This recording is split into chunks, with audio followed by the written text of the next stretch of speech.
وَلَقَدْ يَسَّرْنَا الْقُرْآنَ لِلذِّكْرِ فَهَلْ مِن مُّدَّكِرٍ۔ اور ہم نے قرآن کو سمجھنے کے لیے آسان کر دیا ہے، تو کوئی ہے کہ سوچے سمجھے؟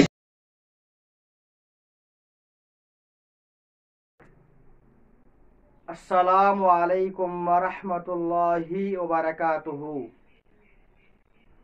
محترم سامعین و ناظرین حضرات، آج کی اس نشست میں ہم عربی زبان کے 3 الفاظ کو سیکھیں گے، اور یہ 3 الفاظ قرآن پاک میں تقریباً 5,500 سے زیادہ مرتبہ رپیٹ ہوا ہے۔ اس کا مطلب یہ ہوا کہ اگر ہم نے ان 3 الفاظ کو سیکھ لیا تو ہم نے قرآن پاک کے تقریباً 5,500 الفاظ کا لفظی معنی سیکھ لیا۔ اب سوچئے سبحان اللہ کہ قرآن کو سمجھنا کتنا آسان ہے۔ یہ اللہ تعالیٰ کا فرمان ہے کہ وَلَقَدْ يَسَّرْنَا الْقُرْآنَ لِلذِّكْرِ فَهَلْ مِن مُّدَّكِرٍ۔ ہم نے قرآن کو سمجھنے کے لیے، نصیحت حاصل کرنے کے لیے آسان کر دیا ہے۔ کیا ہے کوئی جو سوچے سمجھے؟ قرآن پاک میں تقریباً 78,000 الفاظ استعمال ہوئے ہیں، اور ان میں سے 150 الفاظ ایسے ہیں کہ جو تقریباً 40,000 مرتبہ رپیٹ ہوئے، سبحان اللہ۔ اور عام الفاظ ایسے ہوتے ہیں جن کو ہم اپنی زبان کے اندر، بول چال کے اندر استعمال کرتے ہیں، لیکن بس ہم ان الفاظ کو بے خبری میں استعمال کرتے ہیں۔ ہمیں یہ ذہن میں نہیں ہوتا کہ یہ لفظ قرآن پاک میں بھی آیا ہے۔ اگر ہم تھوڑی سی توجہ کریں گے تو 150 الفاظ کو سیکھنا کوئی مشکل کام نہیں ہے۔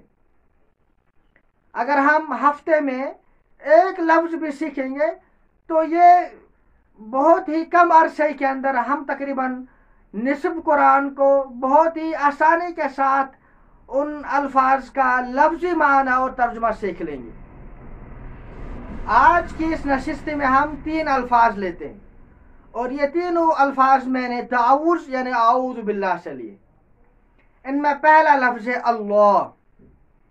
یہ لفظ اللہ تعالیٰ کا ذاتی نام ہے، جیسے رحمان، رحیم، سمیع، بصیر، قدیر، خبیر، یہ اللہ تعالیٰ کے صفاتی نام ہیں، اور یہ لفظ قرآن پاک میں تقریباً 2,695 مرتبہ استعمال ہوا ہے، سبحان اللہ۔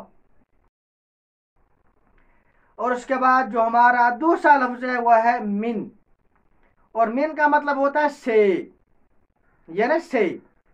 یہ لفظ قرآن پاک میں تقریباً 3,000 مرتبہ استعمال ہوا ہے۔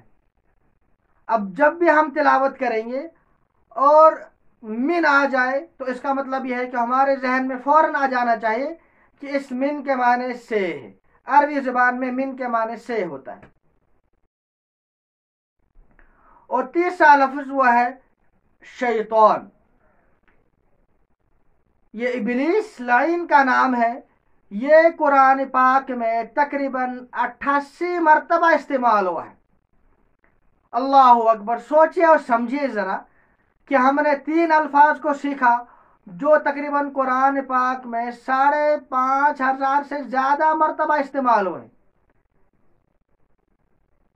اور اس میں ایک چھوٹا سا پیغام یہ ہے کہ اس شیطان نے اللہ تعالیٰ کی نافرمانی کی تو اللہ تعالیٰ نے اس کو جنت سے نکال دیا، ورنہ یہ جنت میں رہتا تھا، عیش و آرام میں رہتا تھا، لیکن اس نے اللہ تعالیٰ کی نافرمانی کی۔ اسی طرح اگر ہم اللہ تعالیٰ کی نافرمانی کریں گے ہم دنیا میں بھی ذلیل ہو جائیں گے اور آخرت کے اندر بھی ذلیل ہو جائیں گے۔ لہذا ہم اللہ تعالیٰ کی اطاعت اور فرمانبرداری کے اندر زندگی گزاریں گے، اور اللہ تعالیٰ سے دعا کرتے ہیں کہ اللہ تعالیٰ ہمیں قرآن کی صحیح فہم اور سمجھ عطا فرمائے اور اس پر زندگی گزارنے کی توفیق عطا فرمائے۔ وآخر دعوانا ان الحمد للہ رب العالمین۔